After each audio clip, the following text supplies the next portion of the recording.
Hi, everyone. Thanks for joining us backstage at the Total Business Mastery Seminar. One of the most important factors in running a successful business is your ability to become an effective, solid business leader. In this next segment, Brian's going to reveal the strategies used by top executive and business owners to achieve outstanding results when you become a great leader. Enjoy. So let's talk about session one. It's leadership. We say session one is become a great leader. And we say your personal leadership ability is the major limit on what you can achieve. And that's your ability to take charge.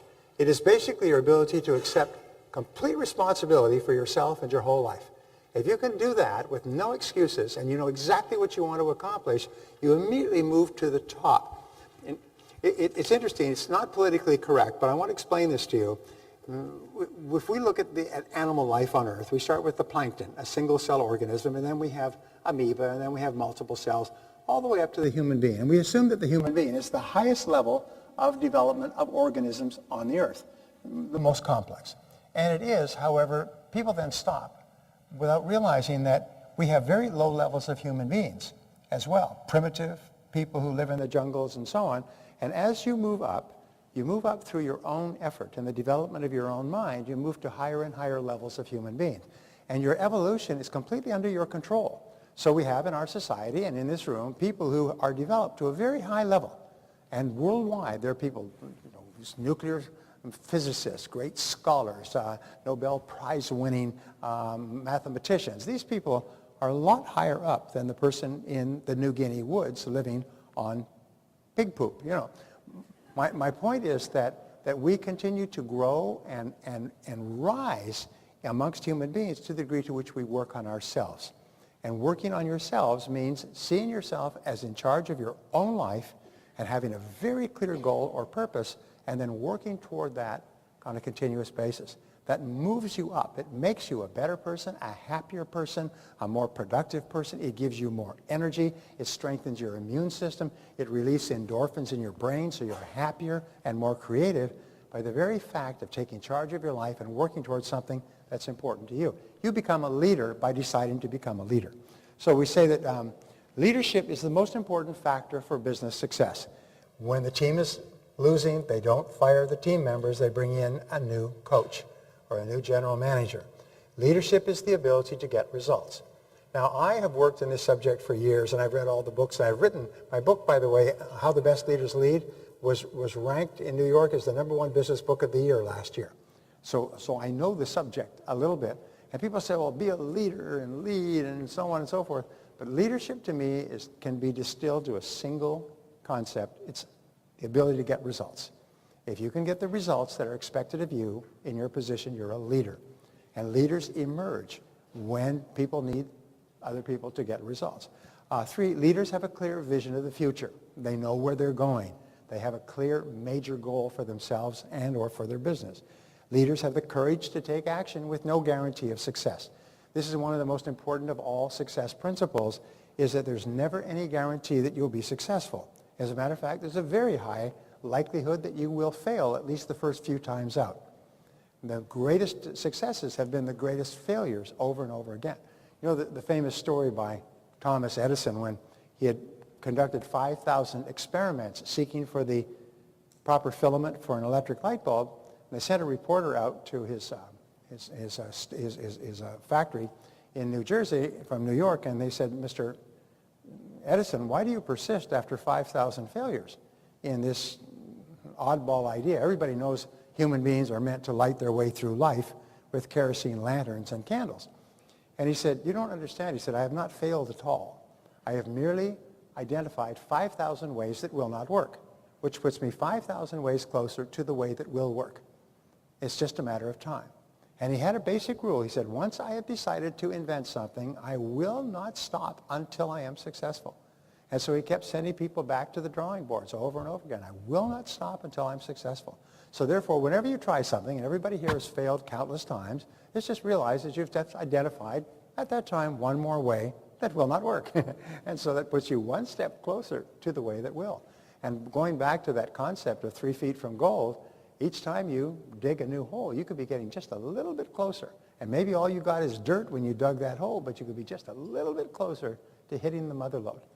So, set and achieve 7 responsibilities of leadership. One is to set and achieve business goals, and also to set and achieve personal goals. Number 2 is to market and innovate, to continually seek faster, better, cheaper, easier ways to create and keep customers. This is the primary responsibility of a business, is to create and keep customers. Number 3 is to set priorities and work on key tasks. And these are really important, to have clear goals, continuously innovate on the way to the goals, and set priorities. Remember, choosing what to do more of and what to do less of determines the entire course of your life. Number 4 is to focus and concentrate where superior results are possible. And I can spend, by the way, I spend half a day with these 7 principles speaking to a group of managers. And we start to expand them out and go in different directions and pick top priorities and pick areas of focus and concentration. Solve problems and make decisions. Interestingly enough, the only thing that stands between you and I and our goals are problems, obstacles, hindrances, things that hold us back. And so the ability to solve problems is the key to success. And how do you solve problems? Is you focus on solutions. It's one of the most amazing darn things. If you ask what successful people think about most of the time, they think about their goals and they think about solutions to the obstacles that hold them back. And so whenever you have a problem for the rest of your life, the way that you neutralize the negativity involved in a problem is you merely say, all right, what's the solution? And instead of focusing on the problem and who did it and who's to blame, focus on the solution and the actions that you can take immediately. Become intensely solution-oriented. It's the characteristic of leaders. Leadership is the ability to solve problems. Success is the ability to solve problems. The only thing between you and anything you want is a problem or an obstacle. Number 6, lead by example. Now, this is one of the great characteristics of leaders, is that leaders always realize that everyone's looking at them.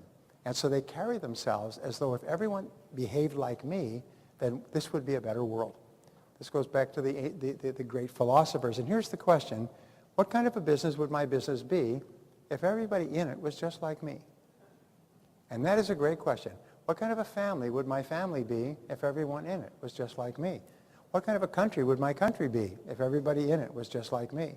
This is called there's a expression that explains this, but it's the great question from Immanuel Kant, which you use to judge every behavior. If more people did what I'm doing, would this be a better world? Would this be a better company, better family, better relationship? And if you ask this question, you'll find that most of the things that are socially accepted are socially disastrous. Because if everybody went on welfare and everybody rioted and everybody took food stamps and everybody stayed on unemployment for 2 or 3 years, and if everybody lived off the government, what kind of society would we have? And the answer is unsustainable. It would be unsustainable. And number 6, perform and get results. This is the great job. You perform and get results. So this brings us to our exercise. And what I want you to do here is answer questions revolving around these 7. We say leadership is action, not position. Leadership is not a title. It's what you do physically. When you act like a leader, you become one. So when you take the behaviors, take the actions of a leader, you become a leader at that moment. All leadership skills are learnable with practice. So please answer these questions. What are your 3 most important business goals right now? It's a bit of a repetition, but write them down, because they may even have changed since earlier this morning. What are 3 ways that you could market your products and services faster, better, cheaper? What are your 3 top priorities for yourself and your business or your financial life right now? In what areas should you focus and concentrate your time and resources? Remember, you can only do one thing at a time. If you can only do one thing, or 2 things, or 3 things, what should they be? What are the 3 biggest problems or obstacles you are facing right now? And 6, what is the simplest way to solve each of the problems in number 5? I have to tell you something that's really important. It's about what is called Occam's razor. Has anybody heard of Occam's razor? Occam's razor is a principle developed by William of Ockham in 1242 in England. He's a philosopher. And what he basically said, kind of springboarding off of Socrates. Now, Socrates said that the correct solution to any problem is usually the simplest solution. And so therefore, instead of looking for complicated solutions, look for simple solutions. What William of Ockham did, he said the correct solution to any problem is usually the ones that has the fewest number of steps. which is, again, the simplest solution. So therefore, you always look for something that's very simple before you look for something that's complicated. I was working with some friends, and they were mindstorming to sell 1 million copies of a book that they were writing. And Bob Allen and Mark Victor Hansen. And they wanted, it was what they called the 1 Minute Millionaire, and they were looking for how could we sell 1 million copies of the book and set a world record for selling 1 million copies of a book immediately upon release. And they brought about 30 or 40 people together in a big table, big round, circular square table, to brainstorm this question. And so I asked them all, have you ever heard of Occam's razor? Nobody had heard of it. I said, well, Occam's razor says to seek the simplest solution. And what is the simplest solution? Is sell 1 million copies to one customer. And they said, well, who's going to buy 1 million copies? Well, what if you didn't say, not talking about price, what if you go into a company that has millions of customers that gives them gifts every year? And so they said, what companies would that be? American Express, Visa, MasterCard, Instaprint. There's a lot of companies that have millions of customers. What if they were to buy it, customize every book in conjunction or in cooperation with American Express, sent out with a letter from American Express and the president at the front, with American Express services in the back, and they would buy and send out 1 million copies. Now, other than that, find two who will send out 500, who will buy 500,000 each. Find 10 companies who will buy 100,000 each. Well, that just totally transformed the whole dialogue. And they went out and did it, sold 1 million copies. Now, they didn't use it the same way. They finally came out to find, what is it? It was, because I was one of them, find, I think, 10,000 people buy 100 copies each.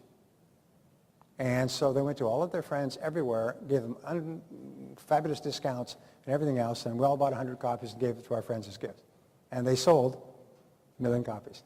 In other words, Occam's razor. So when you look at the solutions, what is the simplest, easiest solution of all? And sometimes it's do something different. Sometimes just stop doing what you're doing. Sometimes it's stop, start, more or less. Stop, start, more or less. So look for a simple solution rather than a complex solution. Number 7, what are your 3 biggest and best opportunities right now? This is a great question.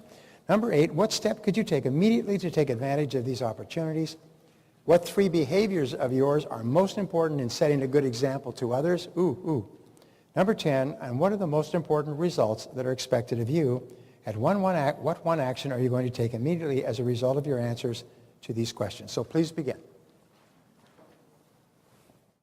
Hi again. I hope you enjoyed that last segment on becoming a great leader. What stood out to you the most? We want to hear your thoughts, so be sure to leave us a comment below. Also, if you want streaming access to Day One and live streaming access for the entire TBM event, be sure to click the Get Live Access Now button for more information. Thanks for watching with us, and we'll see you tomorrow.